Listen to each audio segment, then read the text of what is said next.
Hi dears, നമ്മൾക്കിന്ന് rules of debit and credit use ചെയ്തുകൊണ്ട് എങ്ങനെ നമുക്ക് ജേർണലൈസിങ് ചെയ്യാം എന്നുള്ളത് നോക്കാം. ഓക്കെ, അപ്പോൾ അന്ന് ഈ റൂൾസ് റീകളക്ട് ചെയ്യാനായിട്ട് ഞാൻ ഇവിടെ ഇങ്ങനെ എഴുതി വെച്ചിട്ടുണ്ട്. അപ്പോൾ നമുക്ക് നോക്കാം. Asset account. Asset account rule എന്താണ്? അസറ്റ് ഇൻക്രീസ് ചെയ്യുമ്പോൾ ഡെബിറ്റ് ചെയ്യുന്നു, ഡിക്രീസ് ചെയ്യുമ്പോൾ ക്രെഡിറ്റ് ചെയ്യുന്നു. ലയബിലിറ്റീസിന്റെ റൂൾ എന്താണ്? ലയബിലിറ്റീസ് ഇൻക്രീസ് ചെയ്യുമ്പോൾ ക്രെഡിറ്റ് ചെയ്യുന്നു, ഡിക്രീസ് ചെയ്യുമ്പോൾ ഡെബിറ്റ് ചെയ്യുന്നു. Capital account increases credit, decreases debit. Revenue account increases credit, decreases debit. Expense account increases debit, decreases credit. അപ്പോൾ നമ്മളത് കണ്ടതാണ് ഒരു കാര്യം. ഇവിടെ അസറ്റ് അക്കൗണ്ടിന്റെയും എക്സ്പെൻസ് അക്കൗണ്ടിന്റെയും സെയിം റൂളാണ് ഫോളോ ചെയ്യുന്നത്. ലയബിലിറ്റി അക്കൗണ്ട്സിനും ക്യാപിറ്റൽ അക്കൗണ്ട്സിനും റവന്യൂ അക്കൗണ്ട്സിനും അല്ലെങ്കിൽ ഇൻകം അക്കൗണ്ട്സിനും സെയിം റൂൾ തന്നെയാണ് ഫോളോ ചെയ്യുന്നത്. അപ്പം നമ്മൾക്ക് കുറച്ച് ട്രാൻസാക്ഷൻസ് നോക്കാം. ഇവിടെ question: pass the journal entries for the following transactions. Transaction എന്ന് പറയുന്നത് 2020 ഏപ്രിൽ മന്തിലെയാണ്. അപ്പോൾ ഏപ്രിൽ മന്തിൽ ഫസ്റ്റ് ഏപ്രിൽ ട്രാൻസാക്ഷൻ ആയിട്ട് Pawan started business with cash rupees 1 lakh. അപ്പോൾ Pawan as a sole proprietor. Sole proprietor എന്ത് ചെയ്തു? ബിസിനസ് സ്റ്റാർട്ട് ചെയ്തു. ക്യാഷ് എത്രയാണ് ക്യാപിറ്റലായിട്ട് കൊണ്ടുവന്നിട്ടുള്ളത്? 1 lakh rupees ആണ്. ഓക്കെ, അപ്പോൾ ഇങ്ങനെ ഒരു ട്രാൻസാക്ഷൻ വരുമ്പോൾ നമ്മൾ ആദ്യം എന്താണ് ചെയ്യേണ്ടത്? ഈ ട്രാൻസാക്ഷനിൽ ഇൻവോൾവ് ആയിരിക്കുന്ന അക്കൗണ്ട്സ് ഏതൊക്കെയാണെന്ന് ഐഡന്റിഫൈ ചെയ്യാം. ഇപ്പോൾ ഇവിടെ Pawan started business with cash. Cash that means ഒരു അക്കൗണ്ട് ഏതാണ്? ക്യാഷ് അക്കൗണ്ട് അല്ലേ? ഒരു അക്കൗണ്ട് ക്യാഷ് അക്കൗണ്ട് ആയിരിക്കും. ഓക്കെ, അപ്പോൾ എന്താണ് ഇവിടെ ക്യാഷ്? എന്തിനു വേണ്ടിയിട്ടാണ്, എന്തായിട്ടാണ് ക്യാഷ് കൊണ്ടുവരുന്നത്? ക്യാപിറ്റൽ ആയിട്ടാണ് കൊണ്ടുവരുന്നത്. Okay, so another account is what? Capital account. അപ്പോൾ ഈ ഒരു ട്രാൻസാക്ഷനിൽ വന്ന രണ്ട് അക്കൗണ്ടുകളാണ് ക്യാഷ് അക്കൗണ്ടും ക്യാപിറ്റൽ അക്കൗണ്ടും. ഇപ്പം നമ്മൾ ക്യാപിറ്റൽ അക്കൗണ്ട് എന്ന് എങ്ങനെ മനസ്സിലായി? ഇവിടെ Pawan started business with cash അല്ലേ? അതായത് ഇനീഷ്യൽ ഓണർ ഇനീഷ്യലി ഇൻവെസ്റ്റ് ചെയ്യുന്ന എമൗണ്ടിനെ നമ്മൾ ക്യാപിറ്റൽ എന്ന് വിളിക്കും എന്നൊക്കെ പഠിച്ചിട്ടുണ്ട്. അപ്പം അതുകൊണ്ട് തന്നെ ഇവിടെ ഒരു അക്കൗണ്ട് ക്യാപിറ്റൽ അക്കൗണ്ട് ആണ്. ക്യാഷ് ആയിട്ട് കൊണ്ടുവരുന്നത് കൊണ്ട് മറ്റൊരു അക്കൗണ്ട് എന്താ? ക്യാഷ് അക്കൗണ്ട് ആണ്. അപ്പം നമ്മൾ ജേണൽ എഴുതുമ്പോൾ നമുക്ക് ജേണലിന്റെ ഫോമാറ്റ് എങ്ങനെയാണ്? Date column first, then particulars column.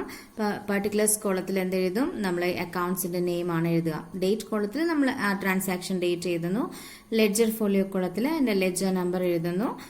Debit amount, credit amount. അപ്പോൾ ഓരോ ട്രാൻസാക്ഷനിലും മിനിമം 2 ആസ്പെക്ട്സും എന്തെങ്കിലും ഉണ്ടാവും, നമ്മൾ പഠിച്ചിട്ടുണ്ട്. അത് ഡെബിറ്റ് ആസ്പെക്റ്റും ക്രെഡിറ്റ് ആസ്പെക്റ്റും ആയിരിക്കും. ഓക്കെ, അപ്പോൾ അതിന്റെ റെസ്പെക്റ്റീവ് ആയിട്ടുള്ള എമൗണ്ട്സ് ആണ് നമ്മൾ ഈ ഡെബിറ്റ് ആൻഡ് ക്രെഡിറ്റ് കോളത്തിൽ കാണിക്കുക. നമ്മൾ ആദ്യം എഴുതുന്നത് ട്രാൻസാക്ഷൻ ഡേറ്റ് ചെയ്തു. അപ്പോൾ ഡേറ്റ് എഴുതാനായിട്ട് ആദ്യം 2020 ഏപ്രിൽ 1 നമ്മൾ ഈ ഒരു പ്രാവശ്യം എഴുതിയാൽ മതിയാവും. ഇനി നമ്മൾ ആ മന്തിൽ വരുന്ന ഡേറ്റ്സ് താഴെ ഓരോ എൻട്രിയിലും നമ്മൾ കാണിച്ചുകൊണ്ടിരിക്കാം. നമ്മൾ ഐഡന്റിഫൈ ചെയ്ത രണ്ട് അക്കൗണ്ട് നമ്മൾ പറഞ്ഞു, cash account and capital account. Okay, അപ്പം നമ്മൾ as per rule cash account എന്ന് പറഞ്ഞാൽ അതിന്റെ നേച്ചർ എന്താണ്? ക്യാഷ് അക്കൗണ്ടിന്റെ നേച്ചർ എന്ന് പറയുന്നത് അസറ്റ് അക്കൗണ്ട് ആണ് അല്ലെ? ഇപ്പൊ ക്യാഷ് അക്കൗണ്ടിന്റെ നേച്ചർ അസറ്റ് അക്കൗണ്ട് ആണ്. അസറ്റ് അക്കൗണ്ടിന്റെ റൂൾ എന്താണെന്ന് നമ്മൾ നോക്കുക. എന്താണ് asset account rule? when the asset increases debit, decreases credit. അപ്പൊ ഇവിടെ എന്ത് സംഭവിക്കുന്നു? ക്യാഷ് ഇൻക്രീസ് ചെയ്യാണ്. ക്യാഷ് എന്ന അസറ്റ് ഇവിടെ ഇൻക്രീസ് ചെയ്യാണ്. അപ്പൊ അസറ്റ് ഇൻക്രീസ് ചെയ്യുമ്പോൾ നമ്മൾ എന്ത് ചെയ്യുന്നു? ഡെബിറ്റ് ചെയ്യുന്നു. അപ്പൊ നമുക്ക് എങ്ങനെയാണ് ജേർണൽ എൻട്രി എഴുതാൻ പറ്റുക? Cash account debit, cash account debit. Then second രണ്ടാമത്തെ അക്കൗണ്ട് എന്ന് പറയുന്നത് ക്യാപിറ്റൽ അക്കൗണ്ട് ആണ്. ക്യാപിറ്റൽ അക്കൗണ്ട് എന്ന് പറഞ്ഞാൽ അതിന്റെ നേച്ചർ, അതിന്റെ റൂൾ എന്ന് പറയുന്നത് capital increases credit, capital decreases debit. അപ്പോൾ ഇവിടെ ക്യാപിറ്റൽ ഇൻക്രീസ് ചെയ്യാണ് ചെയ്യുന്നത്. അപ്പോൾ നമ്മളെപ്പോഴും ക്രെഡിറ്റ് ആസ്പെക്ട് നമ്മൾ എഴുതുന്നത് ഇങ്ങനെ മിഡിലായിട്ട് ടു ക്യാപിറ്റൽ അക്കൗണ്ട് ഇങ്ങനെയാണ് എഴുതുക. ഓക്കെ, അതായത് ഡെബിറ്റ് ആസ്പെക്ട് നമ്മൾ ഫസ്റ്റ് ലൈനിൽ എഴുതി ആൻഡ് സെക്കൻഡ് ലൈനിൽ ഏകദേശം ഒരല്പം സ്പേസ് ഇട്ടിട്ട് ഒരു മിഡിലായിട്ട് നമ്മൾ നെക്സ്റ്റ് ക്രെഡിറ്റ് ആസ്പെക്ട് ചെയ്ത്. അപ്പോൾ ക്രെഡിറ്റ് ആസ്പെക്ട് നമ്മളിവിടെ ക്രെഡിറ്റ് ഒന്നും എഴുതി വെക്കേണ്ട ആവശ്യമില്ല. നമ്മൾ സെക്കൻഡിൽ 2 എന്ന് പറഞ്ഞ് എഴുതുന്ന ആസ്പെക്ട് എന്തായിരിക്കും? ക്രെഡിറ്റ് ആസ്പെക്ട് ആയിരിക്കും. ഓക്കെ, അപ്പോൾ ഒരു ട്രാൻസാക്ഷന്റെ journal entry cash account debit to capital account. പിന്നെ അതിന്റെ വാല്യൂ നമ്മൾ കണ്ടു. എത്രയാണ് ക്യാപിറ്റൽ കൊണ്ടുവന്നത് ആ വാല്യൂ തന്നെ കാണിക്കുക. അപ്പോൾ ഡെബിറ്റ് ആസ്പെക്ടിന്റെ നേരെ ഡെബിറ്റ് കോളത്തിലും ക്രെഡിറ്റ് ആസ്പെക്ടിന്റെ നേരെ ക്രെഡിറ്റ് കോളത്തിലും കാണിക്കാം. Rupees 1 lakh. ഓക്കെ, അപ്പോൾ ഒരു ട്രാൻസാക്ഷന്റെ മീനിങ് എന്താണ്? ബിസിനസ്സിലേക്ക് ക്യാഷ് ആയിട്ട് ക്യാപിറ്റൽ കൊണ്ടുവന്നു. അപ്പം നമ്മൾക്ക് ഇനി ഈ ജേണൽ എൻട്രിയുടെ ഇപ്പോൾ ഒരു കാര്യം കൂടി ഏതാണ്ട് നരേഷൻ, അതായത് ഒരു സമ്മറിയാണ്. ഓക്കെ, അപ്പോൾ ഈ നരേഷൻ കണ്ടു കഴിഞ്ഞാലും ജേണൽ എൻട്രി എന്താണ് ഇവിടെ എഴുതിയിരിക്കുക, അല്ലെങ്കിൽ ഏത് ട്രാൻസാക്ഷന് ജേണൽ എൻട്രി ആണെന്ന് ഐഡന്റിഫൈ ചെയ്യാം. ഓക്കെ, അപ്പം നമുക്ക് എഴുതാം. നരേഷൻ യൂഷ്വലി സ്റ്റാർട്ട് ചെയ്യുന്നത് ബീയിങ് എന്നുള്ളൊരു വേർഡ് വെച്ചിട്ടാണ്. Being. Okay, being cash introduced as capital. Cash introduced as capital. Okay, ഇങ്ങനെ നമുക്ക് നരേഷൻ എഴുതാം. ഇനി ഇതെല്ലാം നരേഷൻ എഴുതാൻ അത്ര ബുദ്ധിമുട്ട് തോന്നുന്നുണ്ടെന്നുണ്ടെങ്കിൽ നമ്മൾക്ക് ട്രാൻസാക്ഷൻ തന്നെ ബീയിങ് എന്നുള്ള വേർഡ് ചേർത്ത് എഴുതി വെക്കാം. ട്രാൻസാക്ഷൻ തന്നെ അതേപോലെ എഴുതി വെച്ചാലും നരേഷൻ എഴുതുന്ന രീതി കറക്റ്റായിട്ട് വരും. ഓക്കെ, ഇനി നമ്മൾ എന്ത് ചെയ്യണം, ഈ പർട്ടിക്കുലേഴ്സ് കോളം നമ്മൾ ജസ്റ്റ് ക്ലോസ് ചെയ്യാം. ഓക്കെ, പർട്ടിക്കുലേഴ്സ് കോളം ക്ലോസ് ചെയ്യാം. എമൗണ്ട് കോളം നമ്മൾ ക്ലോസ് ചെയ്യാം. ഡേറ്റ് കോളം, എമൗണ്ട് കോളം ഒന്നും നമ്മൾ ക്ലോസ് ചെയ്യാൻ പാടില്ല. പർട്ടിക്കുലേഴ്സ് കോളം മാത്രം നമ്മൾ ക്ലോസ് ചെയ്യാം. നമുക്ക് മറ്റൊരു ട്രാൻസാക്ഷൻ നോക്കാം. Opened A bank account with check from savings account ₹50,000. എന്താ ട്രാൻസാക്ഷൻ പറയുന്നത്? ബാങ്ക് അക്കൗണ്ട് ഓപ്പൺ ചെയ്തു. ഓക്കെ, സേവിങ്സ് അക്കൗണ്ടിൽ നിന്ന് ചെക്ക് യൂസ് ചെയ്തിട്ട്, സേവിങ്സ് അക്കൗണ്ടിൽ ചെക്ക് യൂസ് ചെയ്തിട്ട് ഒരു ബാങ്ക് അക്കൗണ്ട് ഓപ്പൺ ചെയ്തു. അപ്പൊ ബാങ്ക് അക്കൗണ്ട് ഓപ്പൺ ചെയ്തു എന്ന് പറയുമ്പോൾ ഇവിടെ ഒരു അക്കൗണ്ട് എന്താണ്? ബാങ്ക് അക്കൗണ്ട് ആണ്. ഇവിടെ അഫക്ട് ചെയ്യുന്ന ഒരു അക്കൗണ്ട് എന്ന് പറയുന്നത് ബാങ്ക് അക്കൗണ്ട് ആണ്, അല്ലെ? ദെൻ അതേപോലെ രണ്ട് അക്കൗണ്ട്സ്, മിനിമം രണ്ട് അക്കൗണ്ട്സ് ഇവിടെ ഉണ്ടാവും. അപ്പോൾ ഒരു അക്കൗണ്ട് ബാങ്ക് അക്കൗണ്ട് ആണ്. അപ്പൊ മറ്റ് അക്കൗണ്ട് ഏതാണ്? അപ്പൊ ഇവിടെ സേവിങ്സ് അക്കൗണ്ട് എന്ന് പറഞ്ഞാൽ ഓണറുടെ പേഴ്സണൽ അക്കൗണ്ട് ആണ്, അല്ലെ? അപ്പൊ പേഴ്സണൽ അക്കൗണ്ടിൽ നിന്ന് മണി എടുത്തിട്ട് ബാങ്ക് അക്കൗണ്ട് ഓപ്പൺ ചെയ്തു. അപ്പൊ സേവിങ്സ് അക്കൗണ്ട് എന്ന് പറയുമ്പോൾ നമുക്കിവിടെ അത് ക്യാപിറ്റൽ അക്കൗണ്ട് ആയിട്ട് തന്നെ കൺസിഡർ ചെയ്യാവുന്നതാണ്. ക്യാപിറ്റൽ മീൻസ് ക്യാപിറ്റൽ കൊണ്ടുവന്നു, അഗെയിൻ ക്യാപിറ്റൽ ബിസിനസ്സിലേക്ക് കൊണ്ടുവന്നു എന്ന സെൻസിൽ തന്നെയാണ് ഈ ഒരു ട്രാൻസാക്ഷനോട് പറഞ്ഞിട്ടുള്ളത്.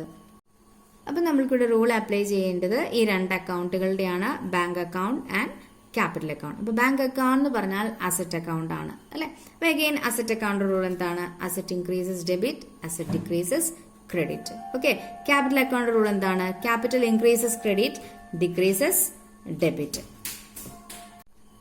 അപ്പൊ നമുക്ക് ട്രാൻസാക്ഷൻ ഡേറ്റ് എഴുതാം. അപ്പൊ നമുക്ക് റിപ്പീറ്റ് ചെയ്യേണ്ട ഇയർ നമുക്ക് റിപ്പീറ്റ് ചെയ്യേണ്ട, ഡേറ്റ് മാത്രം എഴുതിയാൽ മതി. April 2. April 2 bank account open ചെയ്തത്. അപ്പൊ നമ്മൾ പറഞ്ഞു രണ്ട് account, bank account and capital account ആണ്. അപ്പൊ ബാങ്ക് അക്കൗണ്ട് കൂടി, bank that means asset increases debit. Okay, so bank account debit to capital ആണ്. ഓക്കെ, സോ ക്യാപിറ്റൽ ഇൻക്രീസ് ചെയ്യുന്നു, അപ്പോൾ ക്രെഡിറ്റ് ചെയ്യുന്നു. അപ്പോൾ bank account debit to capital account. Amount എഴുതുന്നു. Amount ഏതാണ്? എത്രയാണ്? 50,000. Okay, then again narration being capital introduced.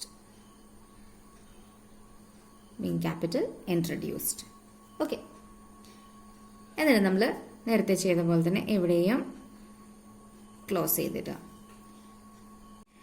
Next transaction നമുക്ക് നോക്കാം. April 3 purchased computer against cash ₹20,000. അപ്പോൾ ഇവിടെ എന്താ പർച്ചേസ് ചെയ്തത്? ഏതൊക്കെ അക്കൗണ്ട് ആണ് അഫക്ട് ചെയ്യുന്നത്? അപ്പോൾ നോക്കുക, purchased computer, that means one account is computer account. ഒരു അക്കൗണ്ട് എന്ന് പറയുന്നത് കമ്പ്യൂട്ടർ അക്കൗണ്ട് ആണ്. ഓക്കെ, ദെൻ ഇതൊരു ക്യാഷ് പർച്ചേസ് ആണ്, അല്ലെ? ക്യാഷ് പേയ്മെന്റ് ചെയ്തിട്ടാണ് കമ്പ്യൂട്ടർ പർച്ചേസ് ചെയ്തിരിക്കുന്നത്. അപ്പോൾ രണ്ട് അക്കൗണ്ട് എന്ന് പറയുന്നത് computer account and cash account. Computer account and cash account, രണ്ട് അക്കൗണ്ടുകൾ. ഓക്കെ, അപ്പം നമുക്ക് നോക്കണം കമ്പ്യൂട്ടർ അക്കൗണ്ടിന്റെ നേച്ചർ എന്താണ്. ഇതിന്റെ നേച്ചർ എന്താണ്? അസറ്റ് ആണ്. ഏത് അസറ്റ് ആണ്? ഫിക്സ്ഡ് അസറ്റ് ആണ്, because it is purchase for long term use, അല്ലെ? ദെൻ ക്യാഷിന്റെ നേച്ചർ നമുക്കറിയാം അസറ്റ് അക്കൗണ്ട് ആണ്. അപ്പൊ രണ്ടും അസറ്റ് അക്കൗണ്ട് ആണ്. അപ്പൊ ഇവിടെ എന്ത് സംഭവിക്കുന്നു? ഒരു അസറ്റ് കൂടുന്നു, ഒരു അസറ്റ് കുറയുന്നു. ഏത് അസറ്റാണ് കൂടുന്നത്? കമ്പ്യൂട്ടർ. കമ്പ്യൂട്ടർ എന്ന് പറയുന്ന അസറ്റ് ഇൻക്രീസ് ചെയ്യുന്നു ബിസിനസ്സിൽ. ക്യാഷ് എന്ന് പറയുന്ന അസറ്റ് ഡിക്രീസ് ചെയ്യുന്നു. അപ്പൊ ഇവിടെ asset increases debit, asset decreases credit. അപ്പൊ നമ്മളിങ്ങനെ ഓരോ ട്രാൻസാക്ഷനിലും വരുന്ന ഓരോരോ അക്കൗണ്ടുകൾക്കും ഈ റൂൾ സെപ്പറേറ്റ് ആയിട്ട് അപ്പൊ സെയിം നേച്ചറിലുള്ള അക്കൗണ്ട് ആണെങ്കിൽ അത് ഒന്ന് ഇൻക്രീസ് ആയിരിക്കും, ഒന്ന് ഡിക്രീസ് ആയിരിക്കും. നമ്മളിപ്പോൾ ഇവിടെ കണ്ടതുപോലെ കമ്പ്യൂട്ടർ ആൻഡ് ക്യാഷ്, അല്ലെ? ചിലപ്പോൾ ചില ട്രാൻസാക്ഷനിൽ ചിലപ്പോൾ ഒരു അസറ്റ് അക്കൗണ്ടും അല്ലെങ്കിൽ മറ്റൊരു നേച്ചറിലുള്ള അക്കൗണ്ടും വരാം. അപ്പോൾ ഏത് അക്കൗണ്ട് ആണോ അതിന് ആപ്ലിക്കബിൾ ആയിട്ടുള്ള റൂൾസ് നമ്മളവിടെ യൂസ് ചെയ്യാന്നുള്ളതാണ്. അപ്പൊ ഇവിടെ എങ്ങനെ നമുക്ക് ജേണൽ എൻട്രി എഴുതാം? നമുക്ക് ട്രാൻസാക്ഷൻ ഡേറ്റ് എഴുതാം. April 3 പർച്ചേസ് ചെയ്തിട്ടുള്ളത്. കമ്പ്യൂട്ടർ ആണ് പർച്ചേസ് ചെയ്തത്. കമ്പ്യൂട്ടർ എന്ന് പറയുന്ന അസറ്റ് ആണ്. So asset increases debit. അപ്പൊ നമ്മളിവിടെ ഓപ്പൺ ചെയ്യുന്നത് അസറ്റിന്റെ പേരിൽ തന്നെ ആയിരിക്കും account. Okay. So computer account debit. Furniture ആണ് പർച്ചേസ് ചെയ്തെങ്കിൽ ഫർണിച്ചർ അക്കൗണ്ട്, ലാൻഡ് ആണ് പർച്ചേസ് ചെയ്തിട്ടുണ്ടെങ്കിൽ land account. Fixed assets journal entry നമ്മൾ എഴുതുമ്പോൾ ഏത് അസറ്റ് ആണോ ആ അസറ്റിന്റെ പേരായിരിക്കും നമ്മളിവിടെ അക്കൗണ്ട് ആയിട്ട് ഓപ്പൺ ചെയ്യുന്നത്. സോ ഇപ്പോൾ കമ്പ്യൂട്ടർ അക്കൗണ്ട് ഡെബിറ്റ്. ദെൻ ക്യാഷിന് എന്ത് സംഭവിക്കുന്നു? Cash decreases. So asset, cash is an asset, cash decreases. എന്ത് ചെയ്യാനാ, എന്താണ് സംഭവിക്കുക? ക്രെഡിറ്റ് ചെയ്യുന്നു. Okay. So cash account to cash account.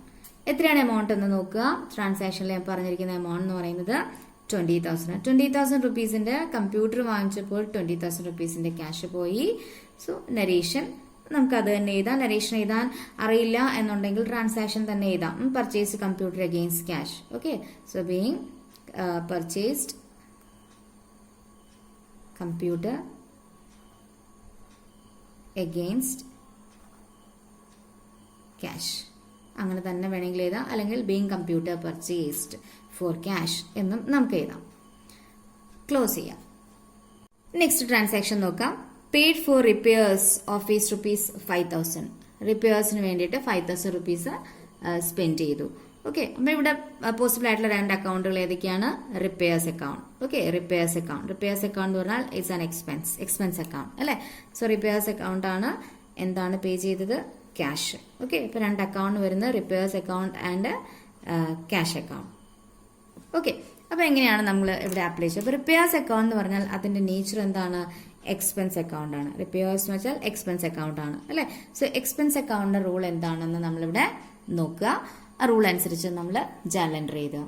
അപ്പൊ എന്താണ് എക്സ്പെൻസ് അക്കൗണ്ടിന്റെ rule? Expense increases debit, expense decreases credit അല്ലെ. ഇപ്പൊ ബിസിനസ്സിൽ എക്സ്പെൻസ് ഇൻക്രീസ് ചെയ്യുകയാണെങ്കിൽ അത് ഡെബിറ്റ് ചെയ്യുന്നു, ഡിക്രീസ് ചെയ്യുകയാണെങ്കിൽ ക്രെഡിറ്റ് ചെയ്യും. അപ്പൊ തീർച്ചയായിട്ടും ഇവിടെ റിപ്പയേഴ്സ് പറയുമ്പോൾ എക്സ്പെൻസ് ഇൻക്രീസ് ചെയ്തിരിക്കുകയാണ്. പെയ്ഡ് ഫോർ റിപ്പയേഴ്സ് പറയുമ്പോൾ എക്സ്പെൻസ് ഇൻക്രീസ് ചെയ്തിരിക്കുകയാണ്. എത്രയാണ്? 5,000 റുപ്പീസ്. ഓക്കെ. അപ്പോൾ 5,000 റുപ്പീസ് പോയിട്ടുണ്ട്. എന്തുകൊണ്ടാണ്? എക്സ്പെൻസ് വന്നതുകൊണ്ട് അല്ലെ. ഇത് നമുക്ക് അക്കൗണ്ടിൽ മീൻസ് ജേർണൽ എൻട്രിയിലൂടെ എൻറ്റർ ചെയ്യണം. ട്രാൻസാക്ഷൻ ഡേറ്റ് നോക്കുക. ഇത് സംഭവിച്ചിരിക്കുന്നത് April 7th April 6th. Okay. അപ്പൊ April 6th സംഭവിച്ചിരിക്കുന്നത്. അപ്പൊ April 6th നമ്മൾ ട്രാൻസാക്ഷൻ ജേർണൽ എൻട്രി എഴുതുന്നു. അപ്പോൾ റിപ്പയേഴ്സ് എക്സ്പെൻസ് ആണ്. എക്സ്പെൻസ് ഇൻക്രീസ് ചെയ്യുമ്പോൾ ഡെബിറ്റ് ചെയ്യുന്നു. So repairs account debit to cash payment ആണ്. അതുകൊണ്ട് ക്യാഷ് പോകുന്നു, ക്യാഷ് ഡിക്രീസ് ചെയ്യുന്നു, അസറ്റ് ഡിക്രീസ് ചെയ്യുന്നു. So credit. ഓക്കെ. അപ്പൊ എത്രയാണ് എമൗണ്ട് റിപ്പയേഴ്സിന് വേണ്ടി സ്പെൻഡ് ചെയ്തത്? 5,000 rupees. Okay. Then narration being the repair expenses paid. Being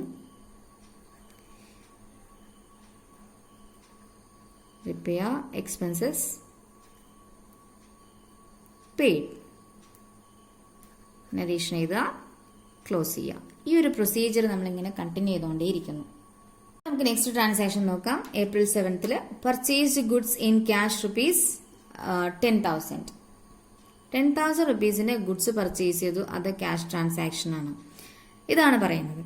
okay. അപ്പൊ ഇവിടെ എന്താ സംഭവിച്ചത്? ഗുഡ്സ് ആണ് വന്നത് അല്ലെ. ഇവിടെ വന്നിട്ടുള്ള ഒരു അസറ്റ് എന്ന് പറയുന്നത് ഗുഡ്സ് ആണ്. ഗുഡ്സ്. ഓക്കെ. ദെൻ അപ്പൊ എന്ത് സംഭവിച്ചു? ക്യാഷ് പേയ്മെന്റ് നടന്നു.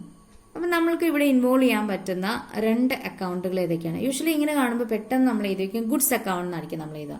പക്ഷേ യൂഷ്വലി ഗുഡ്സ് അക്കൗണ്ട് എന്ന് പറഞ്ഞല്ല ഓപ്പൺ ചെയ്യുന്നത്. ഗുഡ്സ് പർച്ചേസ് ചെയ്യുമ്പോൾ നമ്മൾ ഓപ്പൺ ചെയ്യുന്ന അക്കൗണ്ട് ഏതായിരിക്കും? പർച്ചേസസ് അക്കൗണ്ട് ആയിരിക്കും ഓപ്പൺ ചെയ്യാം. ഗുഡ്സ് സെയിൽ ചെയ്യുമ്പോൾ ഓപ്പൺ ചെയ്യുന്ന സെയിൽസ് അക്കൗണ്ടും ഗുഡ്സ് പർച്ചേസ് ചെയ്യുമ്പോൾ നമ്മൾ ഓപ്പൺ ചെയ്യുന്നത് പർച്ചേസ് അക്കൗണ്ട് ആണ്. ഗുഡ്സ് അക്കൗണ്ട് എന്ന് പറഞ്ഞിട്ട് നമ്മൾ ഓപ്പൺ ചെയ്യാറില്ല. ഓക്കെ. അതേപോലെ സെക്കൻഡ് അക്കൗണ്ട് എന്ന് പറയുന്നത് ഏതാണ്? Cash account. അപ്പോൾ ഇവിടെ വരുന്ന 2 അക്കൗണ്ടുകളാണ് purchases account and cash account. Goods purchase ചെയ്തു, ക്യാഷ് പോയി അല്ലെ. ഗുഡ്സ് പർച്ചേസ് ചെയ്തു, ക്യാഷ് പോയി. അപ്പോൾ ഗുഡ്സ് വന്നു, ക്യാഷ് പോയി. ഇതാണ് ഇതിന്റെ മീനിങ്. അപ്പൊ നമ്മൾ purchase account and cash account. അപ്പൊ പർച്ചേസ് അക്കൗണ്ട് നേച്ചർ എന്താണ്? ഇതൊരു എക്സ്പെൻസ് അക്കൗണ്ട് ആണ്. പർച്ചേസ് അക്കൗണ്ട് എന്ന് പറഞ്ഞാൽ എക്സ്പെൻസ് അക്കൗണ്ട് ആണ്. ക്യാഷ് അക്കൗണ്ട് നമുക്കറിയാം അസറ്റ് അക്കൗണ്ട് ആണ്. അപ്പൊ ഇവിടെ എക്സ്പെൻസ് അക്കൗണ്ട് റൂള് പർച്ചേസിനും അസറ്റ് അക്കൗണ്ട് റൂള് ക്യാഷ് അക്കൗണ്ടും കൊടുക്കുക. ഓക്കെ. അങ്ങനെയാണ് നമ്മളിവിടെ ജേർണലൈസിങ് ചെയ്യാൻ പോകുന്നത്. Transaction date 2020 April 7. ഓക്കെ. അപ്പം ഞാനിപ്പോൾ നെക്സ്റ്റ് പേജിൽ വന്നുകൊണ്ടാണ് ഇയർ റിപ്പീറ്റ് ചെയ്ത് എഴുതിയിരിക്കുന്നത് കേട്ടോ. അതിലേക്ക് നമ്മൾ ഒറ്റ പ്രാവശ്യം തന്നെ ഇയർ എഴുതിയാൽ മതി. അപ്പോൾ April 7 എന്ത് സംഭവിച്ചു നമ്മൾ കണ്ടു. ഗുഡ്സ് പർച്ചേസ് ചെയ്തു. അപ്പോൾ വരുന്ന അക്കൗണ്ട് ഏതാണ്? Purchases account. So purchase account expense നേച്ചറിലുള്ള അക്കൗണ്ട് ആയതുകൊണ്ട് expense increases debit. Okay, so purchase account debit. ക്യാഷിന് എന്ത് സംഭവിക്കുന്നു? ക്യാഷ് ഡിക്രീസ് ചെയ്യുന്നു. So to cash account that is credit. Okay, എത്രയാണ് എമൗണ്ട്? 10,000 rupees. 10,000 rupeesന്റെ ഗുഡ്സ് പർച്ചേസ് ചെയ്തു. 10,000 rupeesന്റെ ക്യാഷ് പോയി. Okay, so narration being goods purchased for cash. Goods purchased for cash. അതല്ലെങ്കിൽ ബീങ് ഗുഡ്സ് പർച്ചേസ്ഡ് എന്ന് എഴുതിയാലും ഇറ്റ്സ് ഓക്കെ. ക്ലോസ് ചെയ്യാം. മറ്റൊരു ട്രാൻസാക്ഷൻ നോക്കാം. April 8 purchased goods from Prasad and company rupees 1 lakh. ഒരു ട്രാൻസാക്ഷൻ ശ്രദ്ധിച്ചു നോക്കുക. Purchase goods from Prasad and company rupees 1 lakh. അപ്പം നമ്മൾക്കിവിടെ സപ്ലയറുടെ പേര് തന്നിട്ടുണ്ട്, പ്രസാദ് ആൻഡ് കമ്പനി അല്ലേ. പിന്നെ ഇവിടെ എന്താ സംഭവിച്ചിരിക്കുന്നത്? ഗുഡ്സ് പർച്ചേസ് ചെയ്തിരിക്കുന്നു. ഇപ്പൊ ഗുഡ്സ് പർച്ചേസ് ചെയ്തിരിക്കുന്നു, സപ്ലയറുടെ നെയിം തന്നിട്ടുണ്ട്. ഇപ്പൊ ഇങ്ങനെയുള്ള ട്രാൻസാക്ഷൻസ് ഇത് ക്യാഷ് ട്രാൻസാക്ഷൻസ് അല്ല, ഇതെന്താണ്? ക്രെഡിറ്റ് ട്രാൻസാക്ഷൻ ആണ്, മീൻസ് ക്രെഡിറ്റ് പർച്ചേസ് ആണ്. ഓക്കെ, അപ്പൊ ഇവിടുത്തെ ഈ ബിസിനസ് പ്രസാദ് ആൻഡ് കമ്പനിയുടെ അടുത്ത് നിന്ന് അല്ലെങ്കിൽ പ്രസാദ് ആൻഡ് കമ്പനി എന്ന സപ്ലയറുടെ അടുത്ത് നിന്ന് ഗുഡ്സ് ക്രെഡിറ്റ് ആയിട്ട് പർച്ചേസ് ചെയ്തിട്ടുണ്ട് എന്നാണ് ഇതിന്റെ മീനിങ്.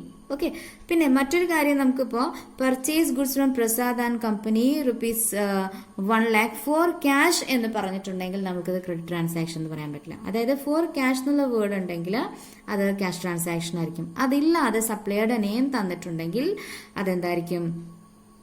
ക്രെഡിറ്റ് ട്രാൻസാക്ഷൻ ആയിരിക്കും. ഓക്കെ, ഇപ്പൊ സപ്ലയറുടെ നെയിമും ഫോർ ക്യാഷും എന്നും പറഞ്ഞിട്ടുണ്ടെങ്കിൽ അത് ക്യാഷ് ട്രാൻസാക്ഷൻ ആയിരിക്കും. അപ്പൊ നമ്മൾ ഇത് ശ്രദ്ധിക്കണം ഇവിടെ. ഓക്കെ, അപ്പൊ അതുകൊണ്ട് തന്നെ ഇവിടെ വരുന്ന 2 അക്കൗണ്ട് എന്ന് പറയുന്നത് ഒന്ന് പർച്ചേസ് അക്കൗണ്ട് ആയിരിക്കും, മറ്റൊന്ന് പ്രസാദ് ആൻഡ് കമ്പനി ആയിരിക്കും. നമ്മൾക്ക് ഇവിടെ ക്യാഷ് ഒക്കെ നമ്മൾ പ്രീവിയസ് ട്രാൻസാക്ഷൻ ഇപ്പോൾ നമ്മളുണ്ട് പർച്ചേസ് ഗുഡ്സ് ഇൻ ക്യാഷ്, അവിടെ നമ്മൾ പർച്ചേസ് അക്കൗണ്ടും ക്യാഷ് അക്കൗണ്ട് എഴുതി, ബിക്കോസ് അത് ക്യാഷ് ട്രാൻസാക്ഷൻ ആയിരുന്നു. പക്ഷേ ഇത് ക്രെഡിറ്റ് ട്രാൻസാക്ഷൻ ആയതുകൊണ്ട് നമുക്ക് ഇവിടെ ക്യാഷ് കിട്ടിയിട്ടില്ല. ഈ 1 lakh എന്ന് പറയുന്ന എമൗണ്ട് നമുക്ക് ഇവിടെ എന്ത് ചെയ്തിട്ടില്ല? കിട്ടിയിട്ടില്ല. It's 1 lakh. ഓക്കെ, അപ്പോൾ 1 lakh എന്ന് പറയുന്ന എമൗണ്ട് നമുക്ക് വന്നിട്ടില്ല. കാരണം ഇതെന്താ? ക്രെഡിറ്റ്. ആ എമൗണ്ട് നമ്മൾ പേയ്മെന്റ് ചെയ്തിട്ടില്ല, കാരണം ഇവിടെ ക്രെഡിറ്റ് ട്രാൻസാക്ഷൻ ആണിത്. ഓക്കെ, അപ്പൊ നമ്മൾ പ്രസാദ് ആൻഡ് കമ്പനിക്ക് 1 lakh rupees പേയ്മെന്റ് ചെയ്യാനുണ്ട്. അതാണ് ഇതിന്റെ മീനിങ്. ക്രെഡിറ്റ് ട്രാൻസാക്ഷൻ ആണ്. അപ്പൊ ഇവിടെ അഫക്ട് ചെയ്യുന്ന account purchase account and Prasad and company. Okay, അപ്പൊ ജേണൽ എൻട്രി എഴുതാം. April 8 purchases account debit, because purchase expense ആണ്, എക്സ്പെൻസ് ഇൻക്രീസ് ചെയ്യുന്നു, ഡെബിറ്റ് ചെയ്യുന്നു.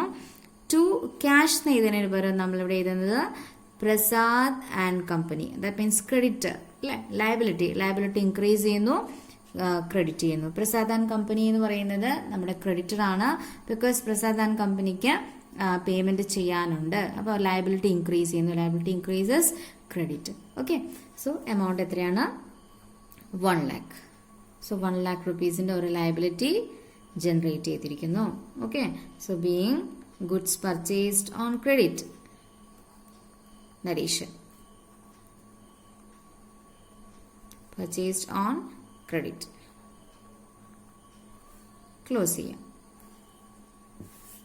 ഓക്കെ, അപ്പൊ ഇങ്ങനെയാണ് നമ്മൾ ഓരോ ട്രാൻസാക്ഷനും ഐഡന്റിഫൈ ചെയ്ത് അതിന്റെ അക്കൗണ്ട്സ് ഏതൊക്കെയാണെന്ന് അനലൈസ് ചെയ്ത് അവിടെ ഓരോ അക്കൗണ്ടിനും ആപ്ലിക്കബിൾ ആയിട്ടുള്ള റൂൾസ് നമ്മൾ യൂസ് ചെയ്തുകൊണ്ടാണ് ജേണലിൽ നമ്മൾ റെക്കോർഡ് ചെയ്യുന്നത്. ഇപ്പോൾ യൂഷ്വലി ഈ journal at the end total ഡെബിറ്റും ക്രെഡിറ്റും ടോട്ടൽ ചെയ്ത് ഇടുന്ന ഒരു സിസ്റ്റം. ഇവിടെ ടോട്ടൽ എത്രയാണോ വരുന്നത്, നമ്മൾ പ്രീവിയസ് ട്രാൻസാക്ഷൻസ് ഇൻക്ലൂഡ് ചെയ്ത് എത്രയാണോ ടോട്ടൽ വരുന്ന എമൗണ്ട് ടോട്ടൽ ചെയ്യുന്ന ഒരു സിസ്റ്റം കൂടെ ഉണ്ട്. ഓക്കെ, പക്ഷെ നമുക്ക് ആസ് പെർ +1 സ്റ്റുഡൻസിനെ സംബന്ധിച്ചിട്ട് അങ്ങനെ ടോട്ടൽ ചെയ്യണമെന്ന് മസ്റ്റായിട്ടൊന്നും പറയുന്നില്ല. നമ്മളിങ്ങനെ ഡെബിറ്റും ക്രെഡിറ്റും ഈക്വൽ ആക്കി ഓരോ ട്രാൻസാക്ഷനിലും ചെയ്തു പോകാന്നുള്ളതാണ്. ഓക്കെ, അപ്പം ജേണലൈസിങ് മനസ്സിലായിട്ടുണ്ടെന്ന് കരുതുന്നു. ഇഷ്ടപ്പെട്ടില്ലെങ്കിൽ തീർച്ചയായിട്ടും ലൈക്ക് ചെയ്യണം, ഫ്രണ്ട്സിന് ഷെയർ ചെയ്യണം. Thanks for watching dears. Continue learning. Bye.